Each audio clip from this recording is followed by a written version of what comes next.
పూర్వం మ్రికండు మరియు అతని భార్య మరుధాత్వి ఎంతో గొప్ప శివభక్తులు, కానీ వాళ్ళకి పుత్ర సంతానం లేరు. వారు శివలింగం ముందు తపస్సు చేస్తూ ప్రార్థించారు. ఒకరోజు మహాదేవుడు స్వయంగా దర్శనం ఇచ్చాడు. ఆయన చెప్పాడు, మీకు కేవలం 2 ఆప్షన్స్ మాత్రమే ఉన్నాయి. ఒకటి అతి జ్ఞాని, భక్తిపరుడు, ధర్మ మార్గంలో నడిచేవాడు, నీతిపరుడు అయిన పుత్రుడు, కానీ అతనికి ఆయుష్ కేవలం 16 సంవత్సరాలు మాత్రమే.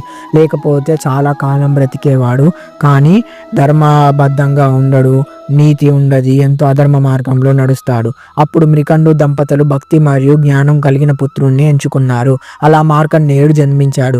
చిన్ననాటి నుండి అతను అత్యంత శివభక్తుడు పరుడు.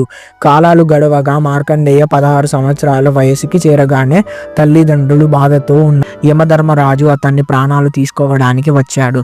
మార్కండేయ శివలింగాన్ని గట్టిగా అలింగించుకొని ప్రార్థన మొదలు పెట్టాడు. యమపాశం విసిరాడు, కానీ ఆ పాశం వెళ్ళి లింగానికి కూడా అంటుకుంది. అయితే అప్పుడు శివలింగం నుండి మహాదేవుడు కలంటక రూపంలో ప్రకటించాడు.